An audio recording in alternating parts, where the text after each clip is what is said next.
terrible evening, Mr. Bond fans. Today I come to the final original novel in the Raymond Benson James Bond series, The Man with the Red Tattoo, and yes, we have the short stories to talk about, yes, we have the Die Another Day novelization to talk about, but this really does feel like the end of a beautiful era of reading for me to be talking about this book. The Man with the Red Tattoo released in 2002, and funnily enough, this is the first James Bond novel that I actually have memories of the release of. 2002 was, of course, the 40th anniversary year of the Bond films. Die Another Day was coming out by the end of the year. It was the first new Bond film I was going to be seeing in cinemas. I was collecting the 007 Spy Files magazine, the 40th anniversary Corgi car set, the special edition DVDs. I was super switched in to James Bond by this point in my life. And I still distinctly remember seeing The Man with the Red Tattoo in a small bookshop in Haworth, which is a town in West Yorkshire. I was there for a day trip with my parents and my sister, and coincidentally enough, that is the same bookshop where I bought my first ever James Bond novel, which is this edition of From Russia with Love. It is not a first edition, as I initially thought back when I was like 12, 13 years old, whatever, like looking at the cover. It's a book club edition, but it is nevertheless a book that I hold very dear to my heart, and yeah, it was in the shop at the same time as The Man with the Red Tattoo. And even at that age, I do remember thinking, well, I need to start at the beginning and work my way along with the Bond books, so I didn't pick it up at the time, but I thought it was such an intriguing title and cover, and it really did stick with me, and I believe it was the first time I ever sort of became to realize that, oh, after Ian Fleming died, other writers came in and continued writing Bond stories. So here we are, more than 20 years later, and I can finally say that I have read The Man with the Red Tattoo, and oh my god, I'm gonna miss these books so much. So the plot for this one, in the broad strokes, the story begins, there's a young woman travelling from Japan to London by air, and she dies of a mysterious illness. James Bond and MI6 become involved because, in part, the woman, Kyoko, is the daughter of a man named Peter McMahon, who is the head of a pharmaceutical company called Cure Lab. This is a small thing just to comment on from the very start of the book, but I do really enjoy how the MI6 business scenes are sort of inverted in this particular book. So we start with Bond in Q Branch, and then he has a conversation with his secretary Nigel, and then he gets his full briefing from M. And I can't remember if I mentioned Nigel Smith in my previous Raymond Benson book video, but he is a young guy who is assigned to Bond as his personal assistant, and as you'd expect from 007, he's initially quite hesitant about this, about having a male PA, but he's won over quite quickly, and I like their growing dynamic. Here's a bit from the book. Bond's relatively new personal assistant, a clear-eyed young man who had been discharged from the Royal Navy due to an injury. Bond had originally bristled at being assigned a male assistant, but Nigel had shown that he was sharp and capable. He also possessed much of the same sardonic attitude towards the job as Bond. And while Nigel made it a point not to be over-impressed with Bond, it was obvious that he admired his boss. Taking a cue from the style with which Bond presented himself, it wasn't long before Nigel upgraded his own wardrobe by buying his shirts from Turnbull and Asser. I'm assuming that Nigel Smith won't be appearing in any future Bond novels, sadly. Obviously, as I say, this is Raymond Benson's last original story Bond novel, and different authors will be taking over from this point, so I don't guess that Nigel will be coming back, but I think it's a real shame because it does feel like Raymond Benson was laying the groundwork with these last couple of books to potentially build on in the future. I don't know if there was a kind of a grand plan to use Nigel in a more significant way in a future book, maybe not, but hey, I like the exchanges that he has with Bond in these stories, and Amazon, if you're watching, forget the Moneypenny spin-off, we need the Nigel Smith spin-off, damn it. Bond is sent to Japan to investigate, and I just absolutely love the fact that we are back in Japan with James Bond for another adventure. I don't recall him ever going there in the Gardner books. Let me know in the comment section below if I'm misremembering.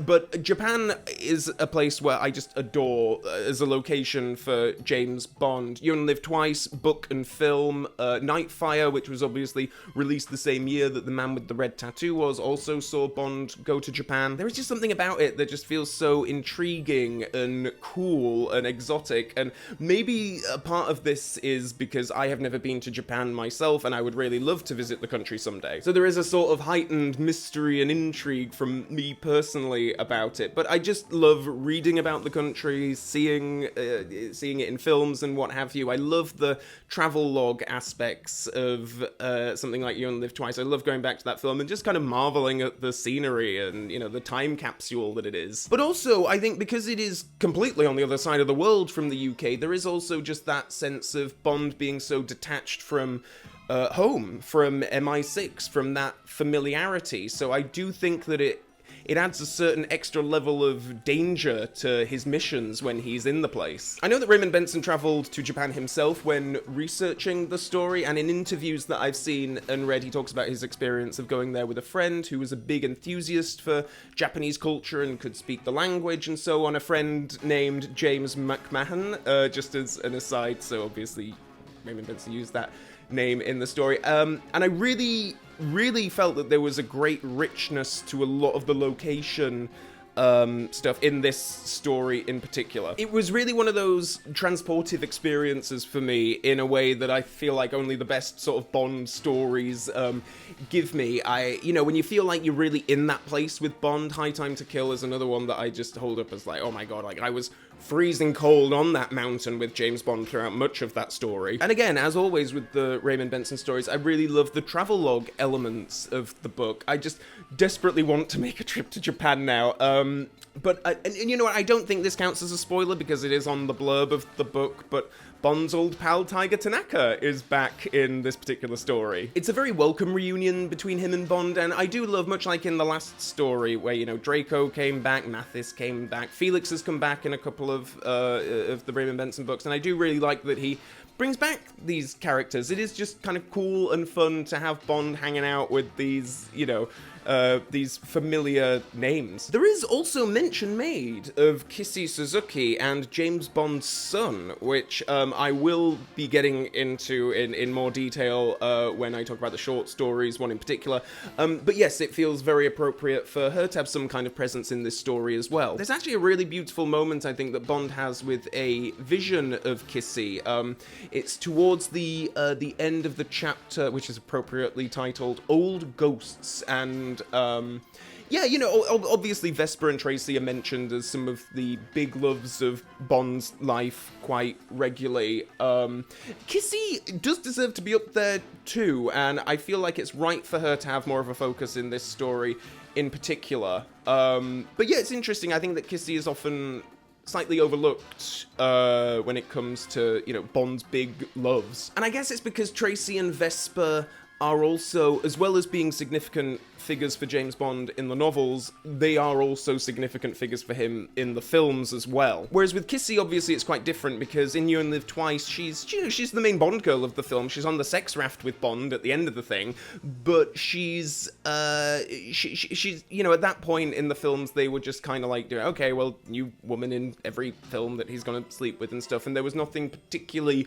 special about her when you compare her to the Bond girls that came previous in terms of having an obvious lasting emotional impact on Bond. Unlike in the original Ian Fleming novel, where, yeah, like I say, she's a very significant figure. So Bond is investigating the deaths of the McMahon family, and so there was Kyoko, who we followed in the opening chapter, but also her parents seemingly died from the very same illness, meaning that there is only one member of their family left alive, Mayumi. Bond is investigating along with Riko Tamura, who is a part of the Public Security Investigation Agency, and they uncover a plot to take over Cure Lab, the company, which is why the McMahons are being bumped off. And now the last surviving daughter of the family needs to be killed by the villains in order for them to take control of the company. So the main villain here, in terms of the one that's at the head of the scheme, is a man named Goro Yoshida, who actually appeared in the previous book. Like, he's had dealings with the Union before. Here he is very much the main villain, though he and Bond don't really have that much time together. There is a really exciting climax involving Yoshida. I won't go into detail here, but suffice to say, I loved the showdown in this particular story. So yeah, Yoshida is the main villain, and yet when it comes to looking back on this story in years to come, sort of the elements that make a big lasting impact. There is another villainous character that I feel like is going to stick with me as sort of like the main villainous figure that I think of when I think of this story. A character who is referred to throughout much of the story as Kappa. The small man was the strangest looking human being Bond had ever seen. From his distance, Bond thought that the dwarf's head must be deformed, for it was oddly shaped. The top of his head was bald, except for a few long strands of hair that had been greased and combed over the scalp. His skull had an unusual bowl-like depression in the top. They were too far away to study his facial features, but it wasn't difficult to see that he had the face of a monster. So yeah, a Kappa is a mythical creature from Japanese folklore, and the idea to have a villain based on that, I think, is just genius. He ends up being a super memorable character. He appears a fair bit throughout the story, and he's this super deadly presence. He's the main boots on the ground villain, even though he's really a henchman character, I guess, but I just loved him and his various appearances throughout the story. So while all this investigating into the family and the company and what have you is going on, there is this looming G8 summit where all of the world leaders are going to be in attendance and come together, and obviously this factors into the villain's scheme. So whereas in Never Dream of Dying, I did talk a bit in that about how the villain's scheme, I felt on my initial reading, it didn't quite have the high stakes that I was expecting from such a story. Not a problem here. The stakes could not be higher when it comes to like all of the world leaders potentially being assassinated. And again, as this is the final original story novel in Raymond Benson's tenure, it feels entirely appropriate, I think, for the stakes to be like that massive. Now, I'm going to be getting into spoiler territory here, so I'm going to put a spoiler warning at the bottom of the screen, so please do feel free to skip ahead to later in the video if you would prefer to be more spoiler-free, if you are planning on reading The Man with the Red Tattoo sometime soon, and then please feel free to come back and finish this section after you have read the book yourself. So I want to get a bit more into this mysterious illness. So there's this whole mystery to how the members of the McMahon family have died. It's this, strange illness that no one can quite define. It's seemingly very targeted, and Bond is having to figure out how it all went down. What it ends up being is that this disease is actually being carried by these genetically modified mosquitoes, and the villains are releasing them in certain locations and planting their eggs in the places where they know their targets are going to be for the assassination to take place. I thought this was a brilliant plot device, and it leads to some incredibly tense moments. One of my favorite sections of the whole book is where Bond and Rico are on this train, and Kappa is on the train as well, and there are some mosquitoes released while Bond and Rico are trapped, and I just absolutely loved that whole bit. And the same with the big climax at the G8 summit as well, frankly. Kappa is there again, and he's hiding in a piece of art that resembles a human heart, and he's planting eggs where the world leaders are assembling, and there's some terrific suspense where Tiger Tanaka discovers what's going on, but then he's had heart problems throughout the story, and he succumbs to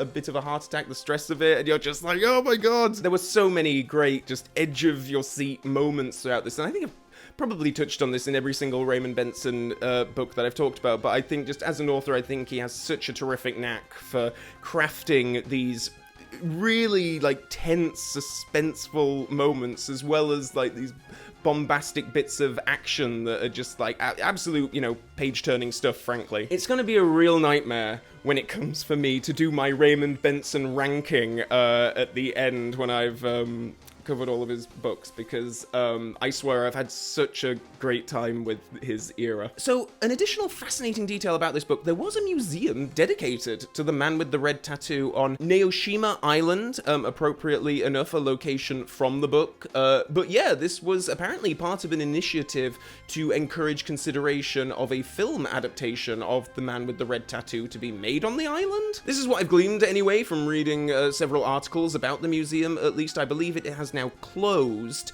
but it was open for a good few years, and the photos look pretty cool. They actually have a recreation of the giant heart sculpture from the story, as well as, you know, many other bits of Bond memorabilia from the films and the books, which I think is really awesome. I'd seriously have loved to have had a photo op with that giant heart. Like, I'd probably have gotten stuck in my attempt to recreate the Kappa moment from the story. The museum attendants would have needed to lather me up with butter to pop me out of the thing, but damn it, I'd have done it. I had an absolute blast with The Man with the Red Tattoo. It's absolutely everything I would hope for and want from a Bond book. An intriguing story, exciting and suspenseful action, great array of characters, and I feel like, appropriately given the setting and what Japan means to James Bond, I loved the moments of introspection and of harkening back to his previous loves, his guilt, the ghosts of the past. I really adored the very final sentence of the book. I won't read it here, but it felt so right and quite emotional, really. As I say, this is the final book of the Raymond Benson original stories, and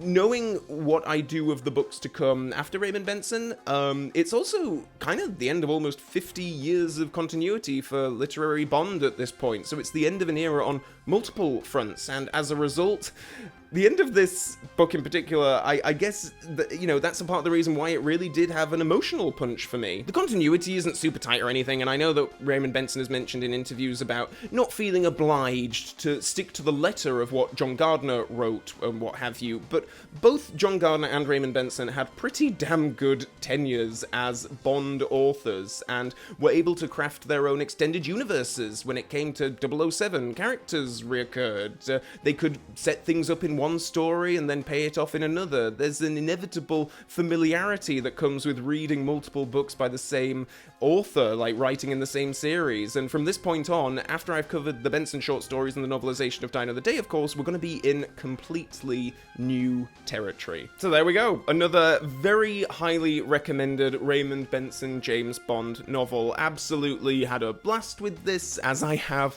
every book of his that I have read so far. So, yeah, if you can pick up a copy of this, I highly recommend doing so. Do let me know what you think of The Man with the Red Tattoo in the comment section below. And also, you can click the subscribe button and the Mrs. Bell notification button to stay up to date on future video uploads. Like I say, I'm going to be talking more about Raymond Benson when it comes to the short stories and the Die Another Day novelization in the future, as well as an inevitable, you know, we gotta do a ranking. I might have really enjoyed all of these things, but we gotta do a ranking because it's YouTube, so I'm looking forward to doing that, even though, as I say, it's gonna be a tricky one.